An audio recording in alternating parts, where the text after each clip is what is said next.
Hello विद्यार्थियों, आज हम लोग इस वीडियो के माध्यम से क्लास 12वीं के लिए इकोनॉमिक्स का सब्जेक्टिव क्वेश्चन हल करने वाले हैं। हम लोग देखेंगे उन सारे प्रश्नों को जो कि झारखंड बोर्ड ने 2017 में आर्ट्स वाले स्टूडेंट से पूछा हुआ था। तो यहाँ पर हम दोनों भाग से क्वेश्चन लेने वाले हैं। माइक्रो इकोनॉमिक्स का हम 5 क्वेश्चन शुरुआत का दिखाएंगे और उसके बाद का जो 5 क्वेश्चन होगा वो मैक्रो इकोनॉमिक्स का होगा। तो टोटल इस वीडियो के अंदर हम लोग 10 प्रश्नों पर बात करने वाले हैं। ये वीडियो आर्ट्स, साइंस और कॉमर्स सभी स्टूडेंट्स के लिए समान रूप से उपयोगी है, समान रूप से महत्वपूर्ण है, क्योंकि आपको पता है कि जैक बोर्ड का जो सिलेबस है और एग्जामिनेशन पैटर्न है वो आर्ट्स, साइंस, कॉमर्स सबके लिए सेम टू सेम होता है। तो यहाँ पर आप कंप्लीट वीडियो के साथ ज़रूर बने रहिए। चलिए शुरुआत करते हैं। और हाँ, बहुत सारे वीडियो अपडेट हमने दिया है आपको इसके ऊपर, तो कंप्लीट जो वीडियो सीरीज़ है उसका लिंक इस वीडियो के डिस्क्रिप्शन बॉक्स में दिया है। अगर आपने नहीं देखा एक भी वीडियो तो सारी वीडियो जाकर के ज़रूर चेकआउट कर लेना। इस वीडियो के डिस्क्रिप्शन बॉक्स में लिंक मिल जाएगा। साथ में ही हमने कमेंट सेक्शन में भी जो है वो लिंक पिनअप कर दिया है। ठीक है, यहाँ पर देखो, सीमांत उपयोगिता के बारे में पूछा है, यानी कि डिफाइन मार्जिनल यूटिलिटी। सीमांत उपयोगिता को परिभाषित कीजिए, है ना। क्या होता है भाई सीमांत उपयोगिता? उपयोगिता तो हम लोग जानते हैं कि किसी वस्तु के अंदर छुपा हुआ वह गुण होता है जिससे मनुष्य को संतुष्टि मिलती है ना। जैसे कपड़े पहनने से हमें संतुष्टि मिलती है, क्योंकि कपड़ा पहनने से हमारी बदन ढकती है तो हमें सेटिस्फेक्शन मिलाने की। तो इस ढंग से हम जो है कई सारी चीज़ें ले सकते हैं। रोटी खाए उससे हमारी भूख मिट गई तो हम क्या कहेंगे कि रोटी में भी कुछ ना कुछ क्षमता है और उस क्षमता से हमारी आवश्यकता संतुष्ट हो गई। तो यहाँ पर उपयोगिता का मतलब होता है आवश्यकताओं की संतुष्टि से। लेकिन सीमांत उपयोगिता के बारे में पूछा है, जहाँ भी टर्म लगा रहेगा ना सीमांत या फिर मार्जिनल, तो इसका अर्थ होता है एक अतिरिक्त इकाई, यानी कि 1 एडिशनल यूनिट। तो हम क्या कह रहे हैं, ध्यान से देखिए, किसी वस्तु की एक अतिरिक्त इकाई का उपभोग करने से कुल उपयोगिता में जो परिवर्तन होता है उसे सीमांत उपयोगिता कहते हैं। यानी कि the change in total utility, किस में चेंजिंग बोल रहा है? टोटल यूटिलिटी में चेंज की बात कर रहा है। किसकी वजह से? कह रहा है कि caused bye consuming an additional unit, यानी कि जब भी हम एक्स्ट्रा अमाउंट का कंजम्पशन करते हैं तो उससे टोटल यूटिलिटी में कुछ ना कुछ चेंजिंग देखने को मिलता है। इसी चेंजिंग को हम लोग कहते हैं यहाँ पर मार्जिनल यूटिलिटी। इसको हम एक एग्जांपल की मदद से समझने की कोशिश करेंगे। तो यहाँ पर देख लीजिए, फॉर्मूला भी हमने लिया हुआ है। फॉर्मूला क्या है? Marginal utility equal to TUN-1, यानी कि यहाँ पर देखना कैसे हम कह रहे हैं। सो मान लो कि उपभोग की इकाई को हम n लिख रहे हैं और उस उपभोग की मात्रा से या फिर उपभोग की इकाई से मिलने वाली संतुष्टि को हम यहाँ पर TU से डिनोट कर रहे हैं। मान करके चलो कि केवल एक रोटी कंज्यूम किया, है ना, मम्मी ने एक रोटी दिया तुम्हें और उपभोग करने के बाद तुम्हें ऐसा लगा कि संतुष्टि जो है 20 इकाई के बराबर मिला। तो इस प्रकार से पहली इकाई का उपभोग करने से 20 यूटिल्स सेटिस्फेक्शन मिल चुका है। कितना satisfaction? 20 utils, UTILS, 20 utils satisfaction मिल चुका। लेकिन जब 2 रोटी टोटल उपभोग कर लेते हो ना, तो टोटल संतुष्टि बढ़ करके हो जाता है 30। तो यहाँ पर टोटल यूटिलिटी अब कितना हो गया है? 30 हो गया है, जबकि पहले कितना था? 20। तो 20 यूटिल्स पहले था, अब हो रहा है 30 यूटिल्स, है ना। तो यहाँ पर देखिए, उपभोग की इकाई में कितने का वृद्धि हुआ? एक तो पहले ही उपभोग कर रहे थे तो केवल एक इकाई बढ़ाए ना, तो बढ़ाए तो हम पॉजिटिव लिख रहे हैं। कितना बढ़ाए? केवल एक एक्स्ट्रा बढ़ाए। इसकी वजह से टोटल यूटिलिटी में कितने का चेंजिंग देखा जा रहा है? पहले तो 20 था, अब 30 हो जा रहा है। तो यहाँ पर 10 इकाई का जो है परिवर्तन देखने को मिला, यानी कि मार्जिनल यूटिलिटी हमारी 10 हो जाएगी, क्योंकि TU में परिवर्तन कितने का है? 10 का है। यही बात यहाँ पर समझाया गया है फॉर्मूले के माध्यम से। थोड़ा सा रुकिए, इसको हटा लेते हैं। अच्छा रहने देते, रुको रहने देते हैं, इससे एक चीज़ क्लैरिटी बढ़ेगी आपकी। ठीक है, रहने देते हैं इसको। देखो यहाँ पे क्या कह रहा, यहाँ पर देखो, मार्जिनल यूटिलिटी है यानी कि सीमांत उपयोगिता, ये TUN है।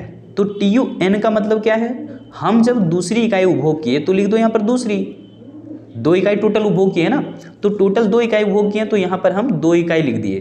तो दूसरी इकाई से यानी कि सॉरी, टोटल 2 इकाई से मिलने वाला सेटिस्फेक्शन कितना है?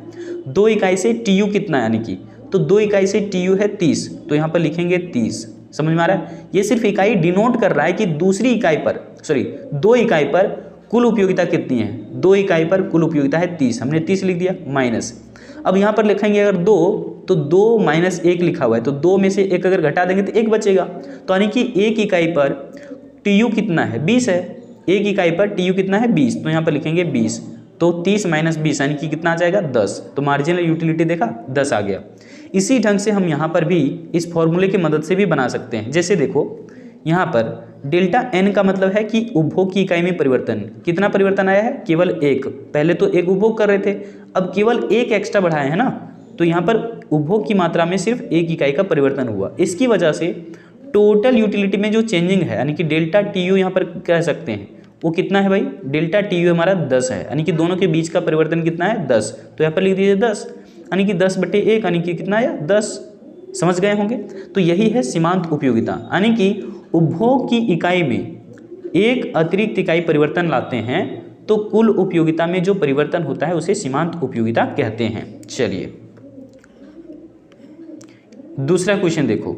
दूसरा क्वेश्चन कह रहा है औसत लागत क्या है। बहुत इंपॉर्टेंट क्वेश्चन है। सारे क्वेश्चन मैंने जितना भी बताया है सब VBI है, लेकिन ये क्वेश्चन जो है वो ज़्यादा ही इंपॉर्टेंट है, तो ध्यान रखिएगा, इसको स्क्रीनशॉट कर लेना। देखो what is average cost. Average cost होता क्या है, AC कहते हैं ना इसको शॉर्ट में, AC एवरेज कॉस्ट। देखो प्रति इकाई लागत को हम औसत लागत कहते हैं, मतलब कि उत्पादन की प्रति इकाई लागत को औसत लागत कहा जाता है।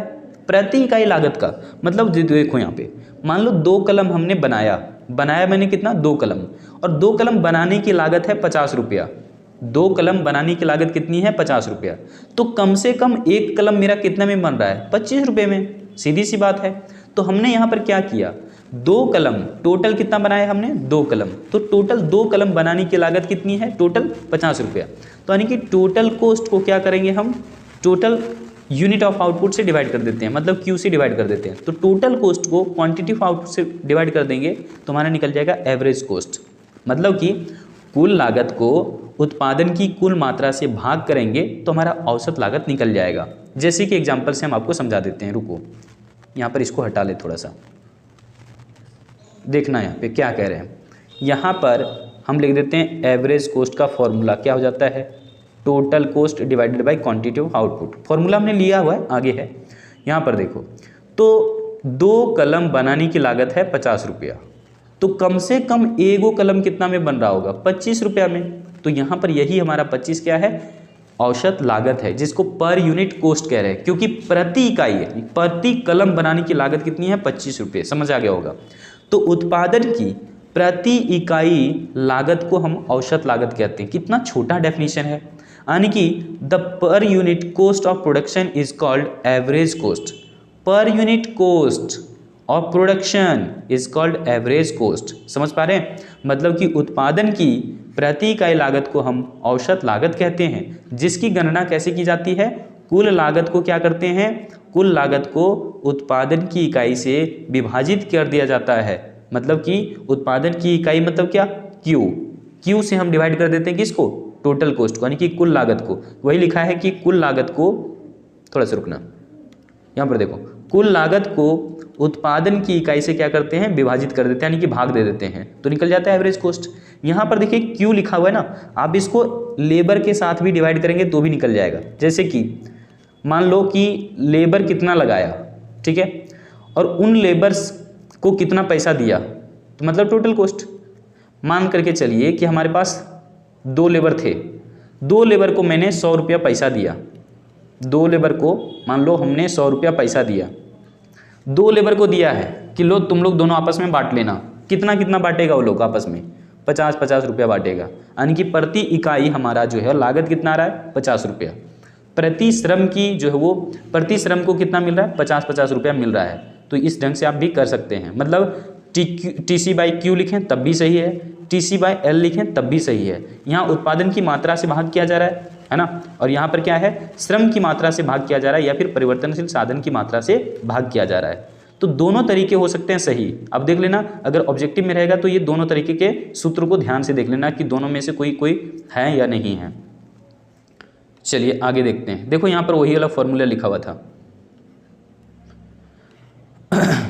यहाँ पर देखना औसत लागत।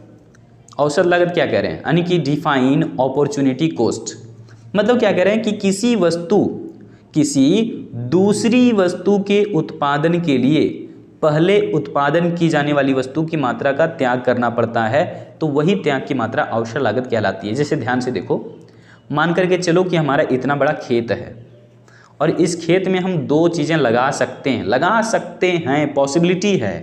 हमने या तो मान लो कि गेहूं लगा दिया, इसमें पूरे खेत में हमने गेहूं लगा दिया, तो उस समय हम दूसरा फसल जो लगाना चाहते थे या लगा सकते थे वो हम नहीं लगा पाएंगे अब, क्योंकि पूरे में ही हमने भरपूर एकदम गेहूं लगा दिया है। उस समय हम सरसों उपज नहीं कर पाएंगे उसमें। ठीक है, बात समझ पा रहे हैं? पूरा हमने गेहूं लगा दिया, सरसों नहीं लगाया उस टाइम, तो इसलिए सरसों का उत्पादन नहीं कर पाए। तो गेहूं उत्पादन करने के लिए हमने सरसों के उत्पादन मात्रा का त्याग कर दिया, तो यही कहलाएगा हमारा अवसर लागत। मतलब कि कुछ पाने के लिए आपको कुछ खोना पड़ रहा है ना, इसको पाने के लिए इसको खोना पड़ रहा है। हो सकता है कि हमने सरसों पूरा में लगा दिया तो हम गेहूं नहीं लगा पाएंगे उस समय। तो जिसको खो रहे हैं या फिर जिसका त्याग कर रहे हैं वही हमारा अवसर लागत है। समझ आ गया होगा।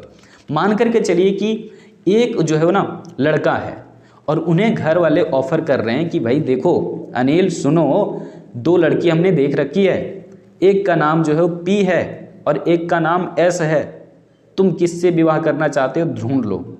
तो अनिल ने कहा मम्मी मुझे तो ना इससे जो है ना पहले से ही बातचीत थोड़ी चल रही थी और हम दोनों में अच्छा बनता भी है, हम दोनों जो है आपस में रिलेशनशिप में हैं कई दिनों से और हम चाहते हैं कि विवाह भी कर लें और आप लोग इनका ऑफ़र भी लेकर के आए हैं, तो हम इनसे ही शादी करेंगे, हम इनके साथ शादी नहीं कर सकते। मतलब कि यहाँ पर इन्हें पाने के लिए इन्हें छोड़ना पड़ा।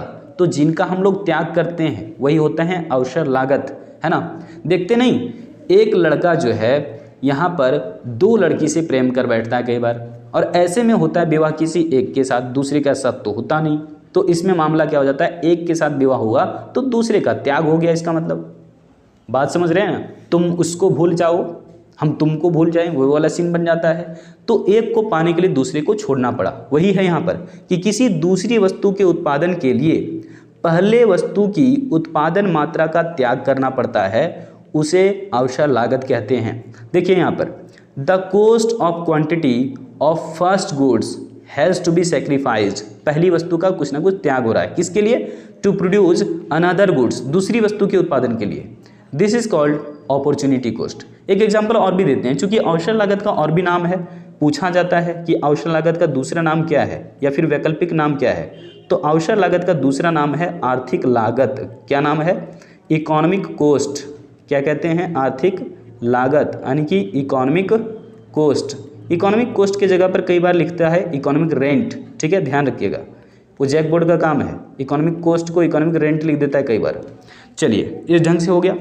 अवसर लागत का और भी कई सारा नाम है, इसको वैकल्पिक लागत भी कहते हैं। आप नोट कर सकते हैं, बोल रहे हैं वैकल्पिक लागत, या फिर वैकल्पिक यहाँ पर कह सकते हैं आय, ऐसा भी होता है, या फिर कह सकते हैं अल्टरनेटिव कोस्ट, अल्टरनेटिव अर्निंग, या फिर जो है इसको कह सकते हैं एक और नाम है इसका हस्तांतरण आय, ट्रांसफर अर्निंग भी बोलते हैं।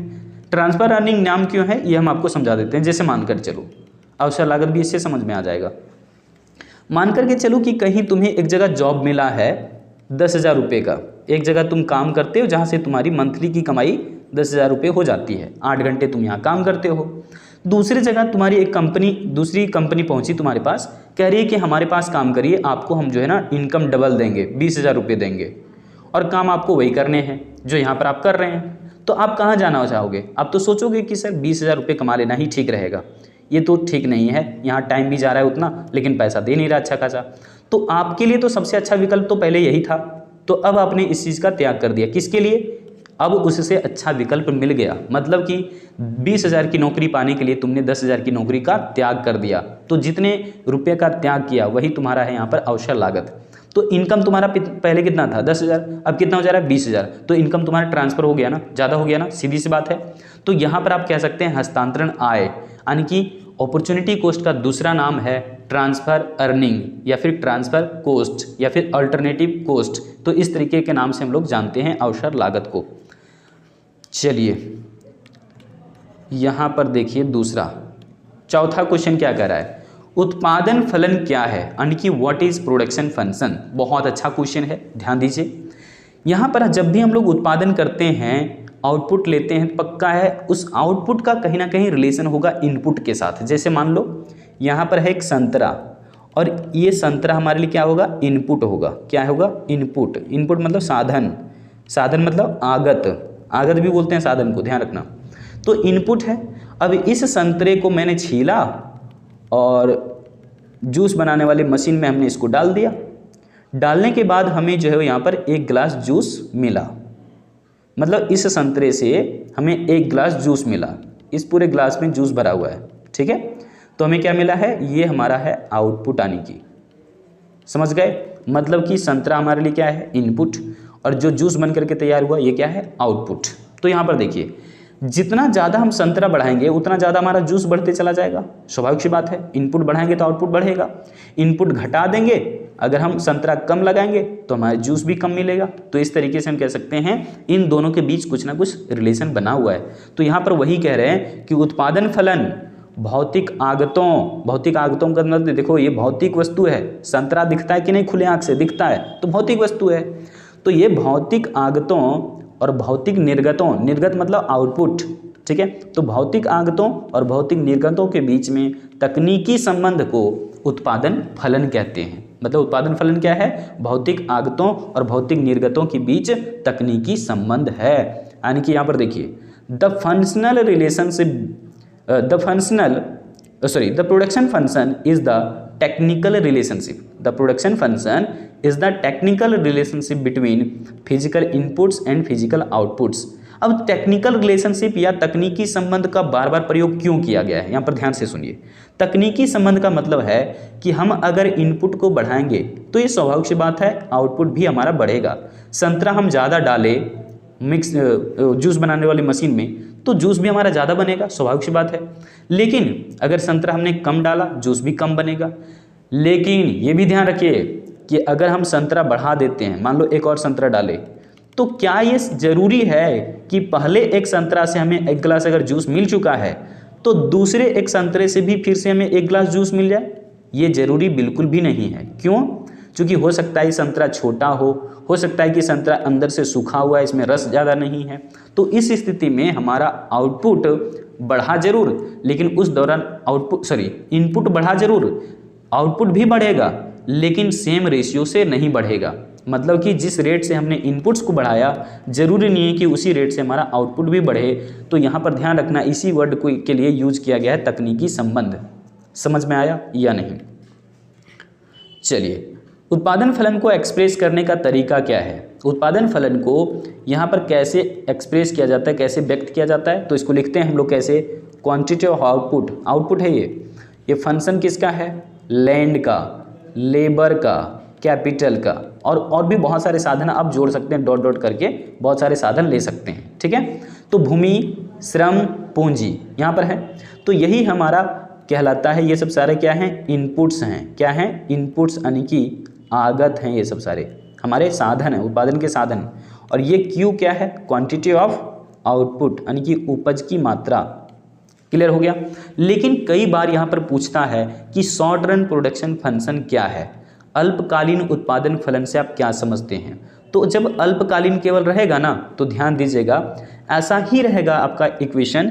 लेकिन हम लोग जानते हैं जैसे कि शॉर्ट रन में क्या होता है? शॉर्ट रन में होता है कुछ फैक्टर फिक्स्ड और कुछ फैक्टर हो जाते हैं वेरिएबल। मतलब कि अल्पकाल में कुछ साधन स्थिर होते हैं, कुछ साधन परिवर्तनशील होते हैं। तो हम कैसे दिखाएंगे इसको? दिखाने का तरीका होगा, जो लैंड है ना, इसे हम अल्पकाल में बदल नहीं सकते, परिवर्तन नहीं कर सकते, ठीक है। लेकिन अल्पकाल में हम लेबर तो बढ़ा घटा सकते हैं, स्वाभाविक सी बात है। तो लेबर हमारे यहाँ पर वेरिएबल फैक्टर रहेगा। लैंड को बढ़ा घटा नहीं सकते, तो ये फिक्स्ड कर दो, ऐसे डाल करके एक लाइन डाल दिया ऐसे ऊपर में, इसको बोलते हैं बार। तो लैंड कर दिए कांस्टेंट, तो यहाँ पर ये फिक्स्ड फैक्टर हो गया, है ना। यहाँ पर कैपिटल हमारा क्या होता है? पूंजी है ये। अभी तो वेरिएबल फैक्टर की तरह है, लेकिन इसके ऊपर बार लगा तो ये भी हो गया कांस्टेंट। मतलब कि भूमि हमारा क्या बन गया? स्थिर साधन। ये भी क्या हमारा बन गया? Fixed factor. देखो स्थिर साधन ये भी है, फिक्स्ड फैक्टर, ये भी क्या बना? फिक्स्ड फैक्टर, ठीक है। लेकिन ये लेबर क्या है? लेबर हमारा है यहाँ पर वेरिएबल फैक्टर। लेबर क्या है हमारा? वेरिएबल फैक्टर, यानी कि परिवर्तनशील साधन। श्रम क्या होता है? परिवर्तनशील साधन है। और लैंड क्या है आपका? फिक्स्ड फैक्टर है। उम्मीद है समझ आ रहा होगा। ये भी क्या है? कैपिटल आपका फिक्स्ड फैक्टर है। मतलब कि देखिए ध्यान से, शॉर्ट रन में कुछ फैक्टर होते हैं फिक्स्ड और कुछ फैक्टर क्या हैं, वेरिएबल। तो ये ध्यान रखना, पूछता है कि कौन से टाइम पीरियड में fixed factor and variable factor दोनों नज़र आते हैं, तो शॉर्ट रन में दोनों नज़र आते हैं। लेकिन अगर लॉन्ग रन प्रोडक्शन फंक्शन पूछ देगा तब कैसे बनाओगे, तो लॉन्ग रन प्रोडक्शन फंक्शन के लिए ध्यान रखो, सिर्फ और सिर्फ पहले वाला जो समीकरण था वैसा ही रहेगा। क्वांटिटी आउटपुट ऑफ फंक्शन, यहाँ पर क्या कहेंगे, देख लीजिए, लैंड, लेबर एंड कैपिटल, ऐसा ही केवल रहेगा। तो यहाँ पर क्या है, ये लॉन्ग रन है, क्या है ये, लॉन्ग रन प्रोडक्शन फंक्शन ये एक्सप्रेस कर रहा है। लेकिन जब कह देगा, मैंने क्या कहा आपको, शॉर्ट रन, तो शॉर्ट रन में कैसा बनेगा, शॉर्ट रन प्रोडक्शन फंक्शन आपका होता है quantity output is the function of land, labour, labour को एन से लिख रहे हैं, एंड कैपिटल, हो गया। लेकिन दो फैक्टर यहाँ पर फिक्स्ड हो गए, लैंड और कैपिटल को हमने फिक्स्ड कर दिया। मतलब कि कम से कम यहाँ पर एक फैक्टर वेरिएबल होगा, बाकी फैक्टर फिक्स्ड रहे तो कोई दिक्कत नहीं, लेकिन एक फैक्टर वेरिएबल रहेगा। ध्यान रखना, कहाँ पर, शॉर्ट रन में, ठीक है। लॉन्ग रन में क्या होते हैं, सारे फैक्टर वेरिएबल होते हैं, ऑल यार वेरिएबल, सब वेरिएबल हो जाते हैं, ठीक है। चलो आते हैं अब इधर, आखिरी क्वेश्चन माइक्रो इकोनॉमिक्स का। ये देखो 5वां क्वेश्चन में क्या कह रहा है कि स्थिर लागत की परिभाषा दें, यानी कि फिक्स्ड कॉस्ट होता क्या है, ठीक है। तो फिक्स्ड कॉस्ट क्या होता है, फिक्स्ड फैक्टर पर किया गया खर्च, जैसे भूमि, अभी मैंने एग्जांपल लिया था, तो भूमि पर किया गया खर्च स्थिर लागत होगा। तो इसी ढंग से देखना, डिफाइन लेकिन करने के तरीके और भी हैं, तो यहाँ पर वही तरीका मैंने लिया है। स्थिर लागत एक ऐसा खर्च है जो बिक्री या उत्पादन की मात्रा बढ़ाने अथवा घटाने पर परिवर्तन नहीं होगा। मतलब कि अगर हम उत्पादन की मात्रा ज़्यादा कर रहे हैं तो हमारा फिक्स्ड कॉस्ट चेंज नहीं होगा, ये फिक्स्ड ही रहेगा। फिक्स्ड कॉस्ट क्या रहेगा, फिक्स्ड कॉस्ट फिक्स्ड ही रहेगा, इसमें कोई चेंजिंग नहीं आएगा। समझ पा रहे, ये क्या रहेगा, फिक्स्ड कॉस्ट कांस्टेंट रहता है। उत्पादन बढ़ने के साथ फिक्स्ड कॉस्ट क्या है, कांस्टेंट। उत्पादन हमने घटा दिया फिर भी फिक्स्ड कॉस्ट क्या रहेगा, कांस्टेंट। फिक्स्ड कॉस्ट क्या रहेगा, कांस्टेंट, ठीक है। और अच्छा, उत्पादन हमने जीरो भी कर दिया अल्पकाल में, ठीक है, अल्पकाल में हमने उत्पादन जीरो भी कर दिया, समझिए, कांस्टेंट तब भी रहेगा। मतलब कि अल्पकाल में उत्पादन बढ़ाने, उत्पादन घटाने अथवा उत्पादन शून्य करने पर फिक्स्ड कॉस्ट फिक्स्ड ही रहता है। मतलब कि स्थिर लागत एक ऐसा लागत है जो बिक्री या फिर उत्पादन की मात्रा बढ़ने या घटने पर नहीं बदलता है। क्लियर हो गया होगा। उत्पादन बढ़ने घटने पर देखो सब हर जगह कांस्टेंट है, भले ही हम उत्पादन की मात्रा शून्य कर चुके हैं। जैसे अभी 12th का क्लास फिनिश हो चुका हमारे यहाँ ऑफलाइन क्लास में, है ना, लेकिन अभी तो कुछ 1-2 दिन बचा हुआ है कोर्स। मान लो कि नेक्स्ट सेशन से हम ज़्यादा बच्चों को पढ़ाएं तो क्या रेंट जो है वो बढ़ जाएगा क्या, बिल्कुल भी नहीं। अगर हम अभी बैच खाली कर दिए, जैसे 12th वाले स्टूडेंट्स तो आप चले जाएंगे, है ना, ऑफलाइन में चले गए हैं, कुछ बचे हुए हैं, तो यहाँ पर उत्पादन हमने घटा दिया, बैच की संख्या कम हो गई, 3 के जगह 1 मात्र बच गया है। तो यहाँ पर जैसे हम उत्पादन घटाए, क्या रेंट कम हो जाएगा क्या, बिल्कुल भी नहीं। तो रेंट ही क्या है, दरअसल फिक्स्ड कॉस्ट है। यहाँ पर एक एग्जाम्पल के तौर पर ले सकते हो कि रेंट क्या है, फिक्स्ड कॉस्ट है। हम उत्पादन नहीं कर रहे हैं, दशहरे की छुट्टी में हम घर चले जाते हैं मान लो, या फिर छुट्टियाँ कहीं दूसरी जगह मना रहे हैं, तो ऐसी स्थिति में हम क्लास नहीं ले पाते हैं, ठीक है। लेकिन फिर भी हमारा रेंट क्या होता है, फिक्स्ड होता है, वो देना ही पड़ेगा। तो इस ढंग से आप समझ सकते हैं कि अल्पकाल में जो लागत स्थिर बना रहेगा उत्पादन बढ़ने या घटने के साथ, उसी को कहते हैं स्थिर लागत। तो उत्पादन में या यहाँ पर कह सकते हैं उत्पादन की मात्रा में वृद्धि या कमी होने पर भी ऐसा लागत परिवर्तन नहीं होता, ये फिक्स्ड का फिक्स्ड ही रहता है। सो इसी को कहते हैं फिक्स्ड कॉस्ट। यानी कि आप fixed cost is an expense that does not change, जो बदलता बिल्कुल भी नहीं है, व्हेन सेल्स और प्रोडक्शन वॉल्यूम इंक्रीजेज और डिक्रीज। मतलब कि आप उत्पादन बढ़ाइए या घटाइए, ऐसा लागत में कोई परिवर्तन देखने को आपको नहीं मिलता है। जैसे कि भूमि पर लगान, यानी कि रेंट, मैंने कहा ही आपको क्या है, स्थिर लागत का उदाहरण है। चलिए आगे आते हैं। ये देखो मैक्रो इकोनॉमिक्स का ये 2017 का ही क्वेश्चन है, आर्ट्स वाले स्टूडेंट्स को पूछा गया था। क्वेश्चन में क्या कर रहा है कि समष्टि अर्थशास्त्र की परिभाषा दीजिए। समष्टि का मतलब होता है बड़ा या फिर व्यापक। तो अर्थशास्त्र का ये एक ऐसा भाग है जिसमें कि पूरी अर्थव्यवस्था की सामूहिक आर्थिक इकाइयों या सामूहिक आर्थिक चरों का अध्ययन किया जाता है। सामूहिक आर्थिक चरों का, व्यक्तिगत की बात नहीं कर रहे हैं। व्यक्तिगत का स्टडी किया जाता है कि यहाँ पर आपका व्यष्टि अर्थशास्त्र में, यह है समष्टि अर्थशास्त्र। और समष्टि अर्थशास्त्र के अंदर हम लोग सामूहिक आर्थिक चरों का अध्ययन करते हैं, जैसे कि सामूहिक मांग, सामूहिक पूर्ति, राष्ट्रीय आय, रोजगार इत्यादि का अध्ययन इसके अंदर किया जाता है। ठीक है, उसे हम समष्टि अर्थशास्त्र समझते हैं। यानी कि आप यहाँ पर देख लो, कह रहे हैं क्या कि that part of economics, that part of economics which studies, जो अध्ययन करता है द एग्रीगेट इकोनॉमिक यूनिट्स या फिर aggregate economic variable of the economy like aggregate demand. ये क्या है? मैक्रो इकोनॉमिक वेरिएबल है। ये क्या है? Aggregate supply macro economic variable है। नेशनल इनकम क्या है? मैक्रो इकोनॉमिक वेरिएबल है। एम्प्लॉयमेंट, ये सब पूरे देश के लिए बात किया जाता है, तो इसी का अध्ययन चलता है कहाँ पर? मैक्रो इकोनॉमिक्स के अंदर में। चूँकि आपको पता है हम मैक्रो इकोनॉमिक्स के बारे में मेनली इनकम और एम्प्लॉयमेंट पर बात करते हैं, इसीलिए मैक्रो इकोनॉमिक्स का दूसरा नाम है theory of income and employment, theory of income, theory of income and employment, यानी कि आय और रोजगार का सिद्धांत, theory of income and employment. इस चीज़ को नोट कर लीजिए, ये समष्टि अर्थशास्त्र का ही दूसरा नाम है, यानी कि आय और रोजगार के सिद्धांत के नाम से हम लोग जानते हैं मैक्रो इकोनॉमिक्स को। क्लियर है?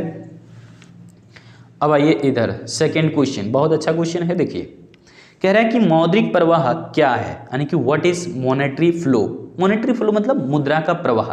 जैसे कि हम तुम्हें पढ़ाते हैं और उसके बदले में तुम हमें सर्विस चार्ज दिए कि सर ट्यूशन फी आपका, ठीक है, तो ये क्या है? आपका मौद्रिक प्रवाह है। आपने हमें क्या दिया? पैसे दिया, और उसके बदले में हमने सर्विस दिया। तो वस्तु और सेवा का जो प्रवाह होता है उसे तो हम वास्तविक प्रवाह समझते हैं। जैसे दुकानदार से आपको कॉपी, कलम, किताबें मिल जाती है, तो यह क्या है? वस्तुओं का प्रवाह हुआ या फिर सेवाओं का प्रवाह हुआ, तो ये वास्तविक प्रवाह कहलाएगा। लेकिन जब आप उसके बदले में क्या करते हैं? पेमेंट देते हैं। वस्तुओं और सेवाओं के बदले में क्या देते हैं? भुगतान करते हैं, पेमेंट देते हैं, तो वही वाला पेमेंट क्या है? आपका मौद्रिक प्रवाह। समझ गए? मतलब कि देखो, ये मान लो कि हम हैं, तुम लोग नहीं लेते हैं, मान लो हम ही हैं। हम गए कहाँ पर? दुकानदार के पास। हमने दुकानदार भाई को बोला, भैया हमें बुक दे दो, ठीक है, हमें किताब की बहुत ज़्यादा ज़रूरत है। ठीक है, हमने किताब लिया दुकानदार से, ये हम हैं, इधर दुकानदार है। दुकानदार ने हमें बुक दिया, किताब दिया, तो किताब यहाँ पर क्या है? एक वस्तु है। तो जब भी वस्तुओं या सेवाओं का प्रवाह होगा, लेन देन होगा, तो ये कहलाएगा वास्तविक प्रवाह। यानी कि दुकानदार ये है, सेलर लिख देते हैं यहाँ पर, सेलर है ना, यहाँ पर हम हैं तो ये हैं बायर। समझ पाए? तो हम खरीदने वाले हैं, हमने खरीदा किताब, तो देखो सेलर ये है, सेलर ने हमें क्या दिया? किताब दे दिया। हम उसके बदले में इनको क्या देते रहे? पेमेंट। तो हमने जो पेमेंट दिया यही कहलाता है मौद्रिक प्रवाह। मुद्रा का प्रवाह इधर हुआ और ये वस्तु का प्रवाह इधर हुआ, तो एक दिशा में आता है वस्तु का प्रवाह और उसकी विपरीत दिशा में जाता है मौद्रिक प्रवाह। तो यहाँ पर वस्तुओं और सेवाओं के प्रवाह को हम कहते हैं वास्तविक प्रवाह, लेकिन उसके बदले में, यानी कि वस्तुओं और सेवाओं के बदले में जो भुगतान किया जाता है, जो पेमेंट किया जाता है, उसको कहते हैं हम लोग मौद्रिक प्रवाह। उम्मीद है समझ आ गया होगा। यहाँ पर समझते हैं एक और तरीके से, अंग्रेजी भी इसका पढ़ लें। देखो, कह रहे हैं कि the flow of goods and services is called real flow. Flow of किसका? गुड्स का, एंड सर्विसेज का जब फ्लो होगा तो कहेंगे उसको रियल फ्लो। वाइल, जबकि the payments made in exchange for those goods and services are called monetary flow. मतलब कि वस्तुओं और सेवाओं के बदले में जो पैसा दिया जाता है वो क्या होता है? Monetary flow. ध्यान रखना कि मौद्रिक प्रवाह में समय कम लगता है, पैसा भेजने में समय कम लगता है देने का मन नहीं करता है ना थोड़े से मन ना भरे, बांटने को जी ना करे, वही वाली आदत लगती है जैसे हो जाती है उस टाइम। तो यहाँ पर मौद्रिक प्रवाह में समय कम लगता है, 3 सेकंड में मात्र आपका पैसा आज के समय में ट्रांसफर हो जाता है दूसरे के अकाउंट में, आपके अकाउंट से निकल करके। तो समय कम लगता है मौद्रिक प्रवाह में, यानी कि जब मनी का फ्लो होता है तो टेक्स लेस टाइम, कम समय लेता है ये। लेकिन जब मौद्रिक प्रवाह की हम बात करते हैं तो मौद्रिक प्रवाह में किसी भी प्रकार से वस्तु विनिमय प्रणाली यानी कि बार्टर सिस्टम का जो है ना, यहाँ पर कोई भी कठिनाई, कोई भी प्रॉब्लम्स फेस नहीं करना पड़ता है, सामना नहीं करना पड़ता है। आपको पता ही है वस्तु विनिमय प्रणाली में कौन कौन सी कठिनाइयाँ हुआ करती थी। ये मौद्रिक प्रणाली जब भी आ जाती है तो इसमें कोई समस्या ऐसी होती नहीं वस्तु विनिमय वाला। देखो, monetary flow does not face the difficulties of barter system. चूंकि मनी का फ्लो हो रहा है और मनी जब फ्लो होगा तो ये हर जगह चलता है, इसीलिए तो बोलते हैं मुद्रा सबसे तरल संपत्ति है। गांधी जी हर जगह चलते हैं, एक मेरा दोस्त है, बहुत अच्छा दोस्त है, उन्होंने समझाया एक दिन कि पता है नोट के बारे में, नोट में गांधी जी का ही नाम, गांधी जी का ही फोटो क्यों बना हुआ है? बोले क्यों भाई? बोल गांधी जी ना सादा जीवन उच्च विचार के इंसान थे, तो चाहते थे कि सभी जनता के पास पैसे हों। क्यों? क्योंकि गांधी जी को इस बात की फिक्र थी कि गांधी जी आप चले जाएंगे तो मेरा काम कैसे बनेगा। तो फिर गांधी जी समझाए कि हिम्मत मत हार दोस्त, जब तुम्हारे पास कुछ भी नहीं होगा ना तो ये बस नोट दिखा देना, तुम्हारा काम बन जाएगा। मजाक है, मजाक है, मजाक है, ये ऐसा मेरा दोस्त कहता था। देखो यहाँ पर ये है हाउस होल्ड, जिसको हम कंज्यूमर समझेंगे। क्या समझेंगे इसको? कंज्यूमर, या फिर इसको आप कंजम्पशन सेक्टर बोलिए, ज़्यादा अच्छा लगेगा। कंजम्पशन सेक्टर है, उपभोग क्षेत्र है। तो यहाँ पर हुआ क्या है, ये हाउस होल्ड सेक्टर ने क्या दे दिया है इसको, देखो फैक्टर सर्विसेज किसके पास पहुँच गया? देखो फर्म के पास। और ये कहीं ना कहीं तुम लोगों को एमसीक्यू में पूछा है ना मॉडल पेपर में कि हाउस होल्ड से फर्म के बीच में किस चीज़ का लेन देन हो रहा है। तो देखो हाउस होल्ड के पास होता है फैक्टर्स ऑफ प्रोडक्शन, जो कि किसको दे दिया? देखो फैक्टर सर्विसेज, यानी कि लैंड, लेबर, कैपिटल सब किसको मिल गया? यहाँ पर मिल गया फर्म को। अब फर्म जो है क्या करता है, उन सभी जो है ना लैंड, लेबर, कैपिटल की मदद से गुड्स एंड सर्विसेज को तैयार करता है। तो ये देखो यहाँ पर नीचे लिखा हुआ है गुड्स एंड सर्विसेज फर्म ने तैयार किया, किसकी मदद से? फैक्टर सर्विसेज की मदद से। फैक्टर सर्विसेज किसके पास था पहले? हाउस होल्ड सेक्टर के पास, जिसको हम कंजम्पशन सेक्टर भी कहते हैं। तो हाउस होल्ड सेक्टर ने क्या दे दिया? फैक्टर्स ऑफ प्रोडक्शन किसको दे दिया? फर्म को। अब फर्म उसके बदले में क्या देता है? ये तैयार करता है गुड्स एंड सर्विसेज, और ये गुड्स एंड सर्विसेज देखो किसके पास जा रहा है? हाउस होल्ड सेक्टर के पास। तो यहाँ पर देखना ये भी तो वस्तुओं के रूप में ही था, रॉ मटेरियल के रूप में हो, लेबर के रूप में हो, फैक्टर सर्विसेज के रूप में, यानी कि तो यहाँ पर आप समझ सकते हैं कि सर्विसेज का लेन देन हो रहा है, फैक्टर का लेन देन हो रहा है। तो ये भी है क्या? Real flow. क्या नाम देंगे इसको? रियल फ्लो है, वास्तविक प्रवाह है, क्योंकि सर्विसेज का लेन देन हुआ है या फिर गुड्स का लेन देन हुआ है, तो क्या बोलेंगे? Real flow. यहाँ पर देखिएगा फिर से गुड्स एंड सर्विसेज बन करके वापस किसके पास जा रहा है? हाउस होल्ड सेक्टर के पास। यानी कि बना बनाया प्रोडक्ट, जैसे कि बिस्किट बना करके दिया फर्म ने किसको? अब हाउस होल्ड सेक्टर को, कि लो कंजम्पशन कर लो, तुम्हारा कंजम्पशन काम करना ही मेन काम है, तो लो कंजम्पशन करो तुम गुड्स एंड सर्विसेज का। तो गुड्स एंड सर्विसेज का फ्लो यहाँ पर भी हुआ है, तो इसको भी हम बोलेंगे रियल फ्लो। क्या नाम है इसका? Real flow. समझ आ गया?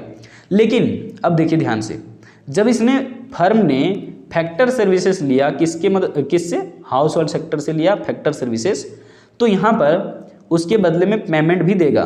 तो देखो पेमेंट जो जा रहा है वो पैसा यहाँ पर है, तो इसको बोले हैं फैक्टर पेमेंट, यानी कि भूमि का किराया चला गया, रेंट यानी कि, लेबर की मजदूरी, लेबर का वेजेज यानी कि चला गया, इसी तरह के कैपिटल का ब्याज यानी कि पूंजी पर ब्याज चला गया किसके पास? हाउस होल्ड सेक्टर के पास। यही है फैक्टर पेमेंट, यानी कि पैसा जा रहा है, तो पैसा दौड़ रहा है फर्म के पास, किसके पास? फर्म से निकल करके हाउस होल्ड सेक्टर के पास। तो यही है आपका मनी सिस्टम, और यही है आपका मनी फ्लो या फिर मॉनेटरी फ्लो। मॉनेटरी फ्लो इसी को कहते हैं मौद्रिक प्रवाह, क्योंकि मुद्रा का प्रवाह हुआ है इस बार हाउस होल्ड सेक्टर के पास। लेकिन जब फर्म ने बना करके दिया था गुड्स एंड सर्विसेज, तो फर्ज बनता है ना हाउस होल्ड सेक्टर का कि ये भी पैसा दे। तो देखो यहाँ पर कंजम्पशन कर रहा है, और कंजम्पशन पर जो खर्चा हुआ है हाउस होल्ड सेक्टर का, वो खर्चा किसके पास पहुँच जाएगा? फर्म के पास पहुँच जाएगा। यानी कि जो हम लोग कलम कॉपी किताब लेते हैं तो वो क्या है? गुड्स एंड सर्विसेज लिए, यानी कि, और हम लोग जो पैसा अपना खर्चा करते हैं, एक्सपेंडिचर करते हैं, वो किसके पास पहुँच जाता है? फिर वापस वहीं पहुँच जाता है जहाँ से वो वस्तु हमारे हाथ से आया था। मतलब कि इस प्रकार से हाउस होल्ड एंड फर्म के बीच में real flow and money flow चल रहा है। ये मैंने समझाने के लिए आपको लिया है। चलिए आगे बढ़ते हैं, यहाँ पर आ जाइए। ये तो मैंने बहुत बार रिपीट कर दिया भैया ये वाला क्वेश्चन को, कि सीमांत बचत प्रवृत्ति यानी कि एमपीएस मतलब मार्जिनल प्रोपेंसिटी टू सेव शून्य हो तो सीमांत उपभोग प्रवृत्ति यानी कि एमपीसी क्या होगा? बताइए। यानी कि मार्जिनल प्रोपेंसिटी टू सेव क्या है? शून्य है, तो एमपीसी कितना हो जाएगा? एमपीसी का मान पूछ रहा है, यानी कि मार्जिनल प्रोपेंसिटी टू कंज्यूम पूछ रहा है। तो क्या देख लीजिए अंग्रेजी में भी, what is the value of MPC marginal propensity to consume क्या होगा? When marginal propensity to save यानी कि एमपीएस इज इक्वल टू 0। तो हम लोग बहुत अच्छे से जानते हैं कि एमपीसी और एमपीएस का मान होता है 1। यानी कि सीमांत बचत प्रवृत्ति और सीमांत उपभोग प्रवृत्ति का जोड़ 1 के बराबर होता है, जैसे कि आपको हम यहाँ पर बता रहे हैं। देखो MPC प्लस MPS दोनों को जोड़ेंगे तो कितना हो जाएगा, 1 हो जाएगा। ठीक है, तो दोनों का जोड़ अगर 1 होता है तो MPS कितना कह रहा था, MPS देखिए यहाँ पर कह रहा था कि सीमांत उपभोग प्रवृत्ति सीमांत बचत प्रवृत्ति कितनी है, 0 है। MPS 0 हो तो यहाँ पर ले लीजिए MPS 0। तो यहाँ पर देखो, यहाँ पर हम लिख देते हैं, लिखा हुआ है देखो MPC के जगह पर क्या होगा, देखो MPC लिखा है ना, प्लस में क्या प्लस रखा, MPS कितना है 0, इक्वल टू कितना होता है 1, तो इक्वल टू 1, तो MPC इक्वल टू अब कितना हो जाएगा 1। साधारण सी बात है, मतलब कि MPC जो है हमें यहाँ पर नहीं पता है कि क्या होगा, तो हम फॉर्मूला बना सकते हैं ना 1 माइनस MPS। तो यहाँ पर देखो क्या बनेगा, 1 माइनस MPS कितना है, MPS तो 0 है, तो यहाँ पर कितना बचा, केवल 1 बचा, यही है आपका MPC। MPC कितना आ गया, 1 आ गया। चलिए आगे जाते हैं। कह रहा है क्या कि ATM का पूर्ण रूप क्या है। ATM का फुल फॉर्म क्या होता है, ऑटोमेटेड टेलर मशीन होता है। ये ध्यान रखिएगा, ऑटोमेटेड टेलर मशीन, कहीं ना कहीं MCQ में मिलेगा ये सब तरह से। अब देखो लास्ट क्वेश्चन, आखिरी सवाल ये पूछ सकता है आपसे कि डायरेक्ट टैक्स किसको कहते हैं, प्रत्यक्ष कर क्या होता है। तो व्हेन इंसिडेंट्स और impact fall on the same person, यानी कि सरकार ने जिस पर टैक्स लगाया कर का भार भी उसी व्यक्ति पर पड़ा, प्रत्यक्ष कर होगा। जैसे कि देखो कर यहाँ पर क्या है, हालांकि अलग तरीके से डिफाइन किया हुआ है हमने कि वह कर जिसका भुगतान यानी कि जिसका पेमेंट प्रत्यक्ष रूप से उसी व्यक्ति या संस्था द्वारा करना होता है जिस पर कि वह कानूनन रूप से लगाया जाता है, यानी कि the tax which has to paid directly by the person और institutions on which this tax is legally imposed, यानी कि कानूनन रूप से जिस व्यक्ति पर टैक्स लगाया गया प्रत्यक्ष रूप से उसी व्यक्ति को टैक्स चुकाना भी पड़ेगा या फिर उसी संस्था को टैक्स देना पड़ेगा। जैसे कि यहाँ पर देखो आयकर यानी कि इनकम टैक्स क्या होता है, एक तरह का प्रत्यक्ष कर है।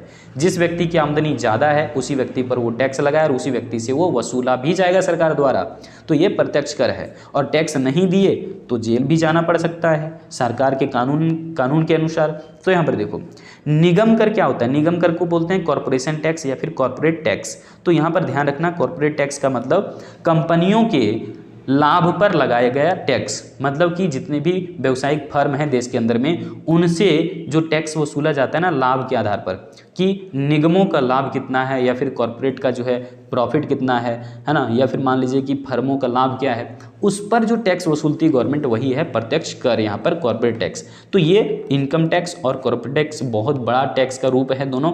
ये प्रत्यक्ष कर में से सबसे बड़े बड़े टैक्सेस हैं। प्रत्यक्ष कर में से सबसे बड़ा टैक्स होता है कॉर्पोरेट टैक्स और इनकम टैक्स, और दोनों का नाम मैंने लिख दिया है। लेकिन जीएसटी ध्यान रखना, भारत के अंदर में जो जीएसटी है वो क्या है, आपका अप्रत्यक्ष कर है। और ये कब इम्प्लीमेंट किया गया था मैंने पिछली कई सारी वीडियो में बताया है, तो आप इस वीडियो के कमेंट सेक्शन में ज़रूर बताना हमें कि जीएसटी का जो है ना फुल फॉर्म क्या होता है। जीएसटी का फुल फॉर्म क्या होता है मैंने कई वीडियो में बताया है, इसलिए हम आपसे पूछ रहे हैं ताकि हमें पता चले कि आपने इस कंप्लीट वीडियो का फ़ायदा जरूर उठाया है, यहाँ तक आपने वीडियो को जरूर देखा है। तो हाँ, आप लोग जीएसटी का फुल फॉर्म जरूर बताइएगा हमें इस वीडियो के कमेंट सेक्शन में। मिलते फिर से हम अगली वीडियो अपडेट के साथ, और अब हम लोग लॉन्ग क्वेश्चन की तरफ चलेंगे जिसका डिमांड आप लोग बहुत बेसब्री से इंतजार भी कर रहे हैं और बहुत ज़्यादा डिमांड भी कर रहे थे।